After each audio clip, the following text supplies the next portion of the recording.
వెనిజులాపై America చేసిన దాడి ప్రపంచ దేశాలను కలవరానికి గురిచేసింది.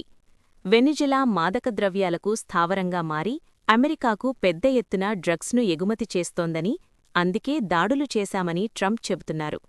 అయితే దీని వెనుక అసలు నిజం వేరే ఉందని రాజకీయ నిపుణులు విశ్లేషిస్తున్నారు. ప్రపంచంలోనే అత్యధిక చమురు నిక్షేపాలు కలిగిన దేశం వెనిజులా. ఈ చమురు నిల్వలను దక్కించుకోవడానికి అమెరికా చాలా కాలంగా ప్రయత్నిస్తోంది. ఇందుకు వెనిజులా అధ్యక్షుడు నికోలస్ మదురో అంగీకరించకపోవడంతో అతణ్ణి పదవి నుంచి తొలగిస్తే తప్ప తమ లక్ష్యం నెరవేరదని భావించిన అమెరికా దాడులకు దిగి అతణ్ణి బంధించింది. దీంతో వెనిజులాలోని ఆయిల్ నిక్షేపాలను దక్కించుకోవడానికి ఉన్న అడ్డంకులు తొలగిపోయాయి.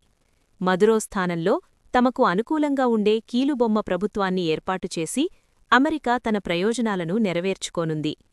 అగ్రరాజ్యమైన అమెరికా చమురు కోసం, తన దేశ ఆయిల్ సంస్థల లాభాల కోసం ఇలా బలాన్ని ప్రయోగించడం ఇదే మొదటిసారి కాదు. గతంలో ఇరాన్, ఇరాక్, లిబియా, ఆఫ్ఘనిస్తాన్ వంటి దేశాలపై కూడా ఇలాగే దాడులు చేసింది. రష్యాతో యుద్ధం చేస్తున్న ఉక్రెయిన్కు ఆయుధ సహాయం అందిస్తూనే ఒప్పందాల ద్వారా అక్కడి విలువైన ఖనిజాలను సొంతం చేసుకుంటోంది. మన పొరుగుదేశం పాకిస్తాన్లోని ఖనిజాలు, చమురు నిక్షేపాల వెలికితీత కూడా అమెరికా చెప్పుచేతల్లోనే ఉంది.